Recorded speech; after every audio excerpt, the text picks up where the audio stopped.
Today on the newscast, Israel decimates a massive Hamas terror tunnel network as rockets continue to fall. Get all the breaking details on the Gaza war coming up.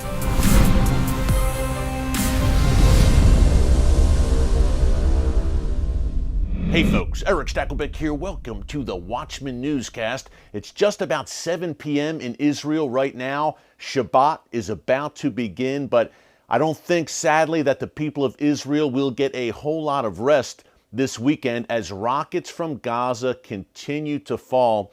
Here is the latest update around 12 p.m. on the east coast of the United States, where I am coming to you from on Friday, May 14th. By the way, this is the 73rd anniversary of Israel's miraculous reestablishment as a nation. Imagine that. It was May 14th, 1948, when Israel was reborn in the modern day. So a very significant day. Also, this is the 3-year anniversary of the U.S. Embassy in Jerusalem opening, the grand opening of the embassy. I was proud to attend that incredible ceremony. It is a day I will never forget. So this should be a day of celebration in Israel for those two reasons. Instead, Israel is under assault. Here is the latest.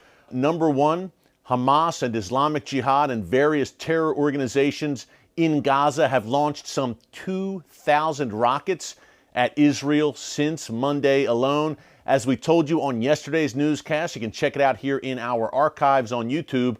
These rockets have really reached to a greater distance than ever before, to Eilat, Tel Aviv, and points beyond.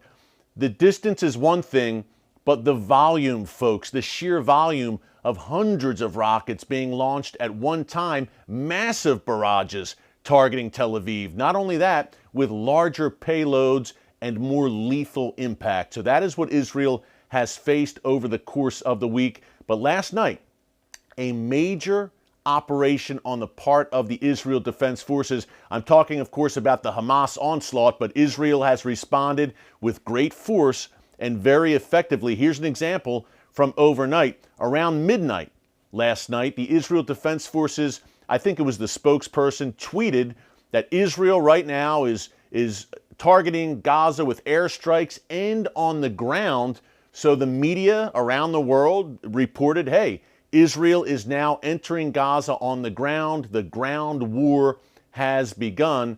Well, that did not happen, folks. In reality, what Israel did basically was a massive head fake. What they did was announce that the ground invasion has begun. And by the way, Israel has called up some 9,000 reservists. Tanks and Israeli forces have moved closer to the Gaza border in recent days. But the head fake last night, Israel announces, hey, we're going in on the ground, not for the benefit of the world or the international community or the global media, but for Hamas. Because Israel knew that once Hamas heard this, that Israel was coming in on the ground to go toe-to-toe with Hamas terrorists, Hamas fighters moved underground. What do I mean by that? Well, Hamas has a massive underground terror network that stretches throughout Gaza about 600 miles. It is that long, if not more. This network stretches. Again, it is underground. Right away, the Hamas jihadis burrowed themselves underground in this elaborate tunnel network that they've been digging since 2014, the last major war between Hamas and Israel. Israel knew that Hamas was going to do that. They didn't exactly snuff them out, I guess you wouldn't say, but they pushed Hamas underground into those tunnels for a very important reason, because then Israel was able to target those tunnels, which have really been a thorn in their side for the past few years. Hamas fighters transit weapons, materials, rockets, all sorts of nasty things through this underground tunnel network. And many times they'll launch rockets, and that's where they go to hide. Israel calls this tunnel network the Metro. That's the name that has been given to this elaborate, again, stretching over 600 miles, Hamas terror network underground in Gaza.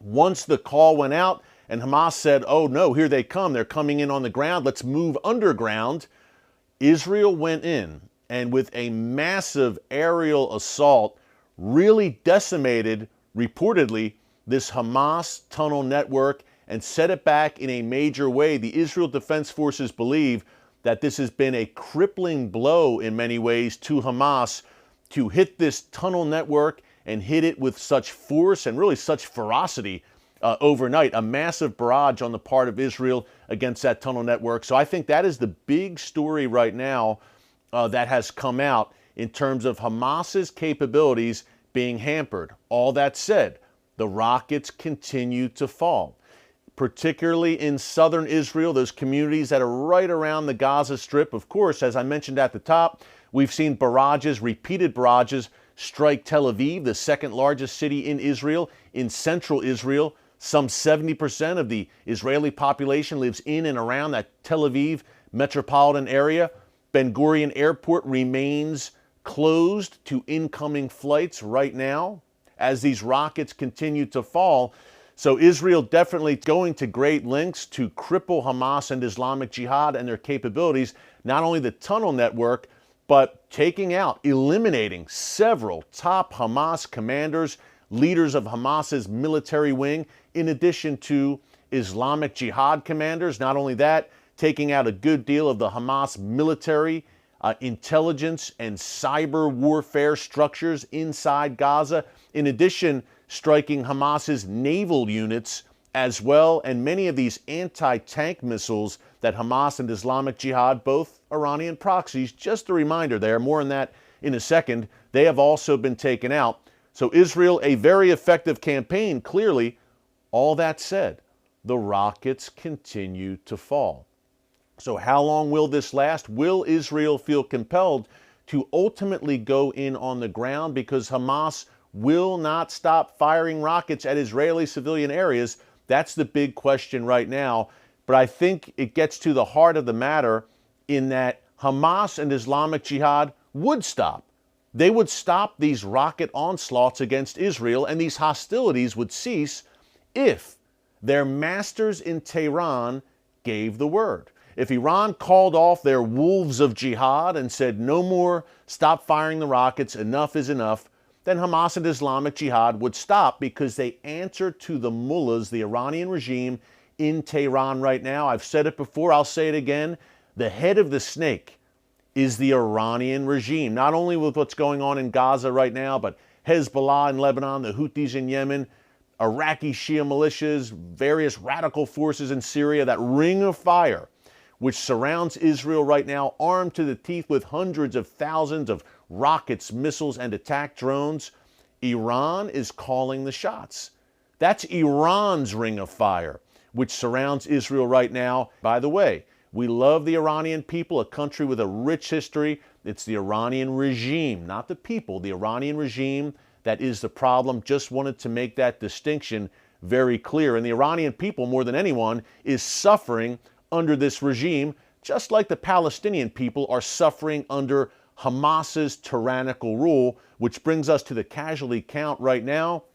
At least 10 Israelis, including one Israeli soldier, have been killed since Monday, including a 5-year-old boy who, by the way, his funeral today in Israel was disrupted by incoming Hamas rocket fire. So 10 Israelis killed, including some elderly. Someone was 87 years old, killed last night. Over 100 Palestinians killed. Two things to remember here. Number one, according to the IDF, the Israel Defense Forces, at least some 70 to 75 of these Palestinians killed are Hamas and Islamic Jihad fighters. That's number one. Number two, as we've mentioned throughout the week here, to give you a clear picture of what really goes on, Hamas uses, and Islamic Jihad, these Iran proxies, they use men, women, children, the elderly, civilians as human shields, and they intentionally place rocket launchers in densely packed civilian areas so that Israel will not strike, and Israel does not strike. When Israel sees civilians there, they don't strike the target, even if it is a Hamas target, which is launching rockets that will potentially kill Israelis.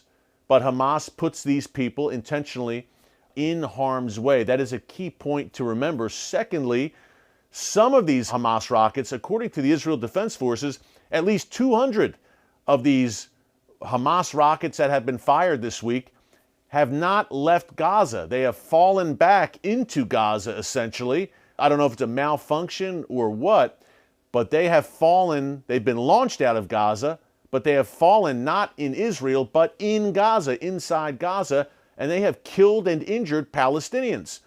So Hamas not only is bringing the Palestinian people in Gaza into complete misery by instigating this war, but they are directly causing this misery with their rockets, killing not only Israeli civilians, but Palestinian civilians. And folks, a last thought to leave you with as we head into what promises to be a very eventful weekend. The Israel Defense Forces is saying that, yes, Hamas, Islamic Jihad have been decimated, but they still have enough of a rocket supply, thousands, still at their disposal to fight on for some 60 days. So they are down, but certainly not out, sadly. Second thought, if Iran is causing all of this trouble now, if they're pulling the strings on this and causing this massive confrontation, people killed, Israel, Gaza on fire, literally, what would Iran do if they had a nuclear bomb? Think about that. If you think Iran is emboldened and stirring things up and causing trouble and a bad actor right now in the region and around the world, imagine a nuclear-armed Iranian regime and what a game changer that would be. We will bring you more updates over the weekend, at least one, perhaps two. So be checking us out here at the Watchman Newscast over the weekend as well. And when you subscribe, of course, you will get alerts every time a new video is posted. Pray for the peace of Jerusalem. Pray for the people of Israel. Pray for the Palestinian people in Gaza who are suffering under this tyrannical, evil Hamas leadership right now. Enjoy your weekend. God Almighty still sits on the throne. Until this weekend, God bless you. And remember, never hold your peace. Hey everyone, thanks for checking out the Watchman Newscast. If you enjoyed this episode and want to see more, make sure you go ahead and hit the like button, click subscribe, and tap the bell icon to turn on notifications for new Watchman Newscast episodes every weekday.